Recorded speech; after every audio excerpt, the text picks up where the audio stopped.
Let's talk about depreciation today. The first step before you calculate depreciation is to determine the historical cost of the asset.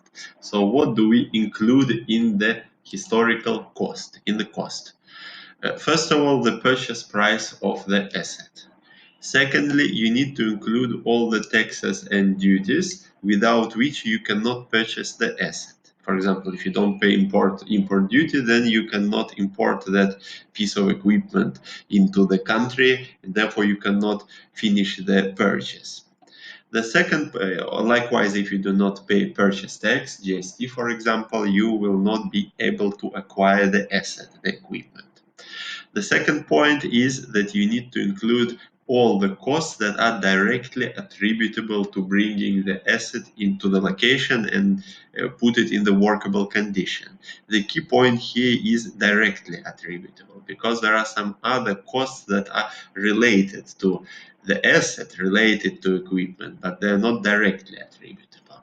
Directly attributable means that you need to prepare the site where you're going to put the asset, pay for delivery and handling costs, install and assemble the equipment, test that it is functioning properly, pay the relevant engineering and professional fees, and pay the employees the costs that directly arise from construction or acquisition of property, plant, and equipment, which means that various insurance costs and various registration costs, like in this example, they will be put separately. They will not be included in the cost of the asset. And likewise, you're not going to put into the cost of the asset the general costs related to your whole enterprise. For example, overhead cost and general administration, or the costs of conducting the whole business in the new location, or marketing costs in this second bullet point, or the costs of relocating your business somewhere. So all that, of course, is not included in the cost of the asset. So in this example, you purchase delivery truck. So the price is 22,000.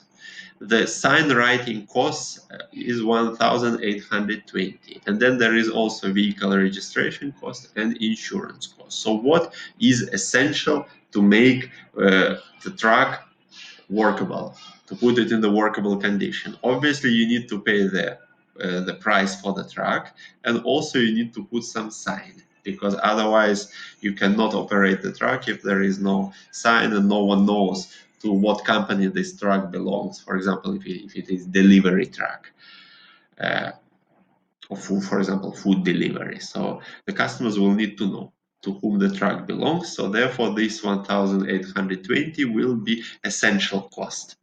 So therefore, you will add 22,000 and 1,820, and you will put debit truck 23,820. But other costs that are not directly related to the truck, like vehicle registration and insurance, would be put separately.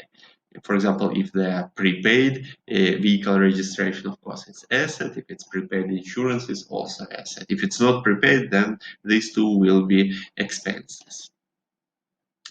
Then another example, the company purchased building.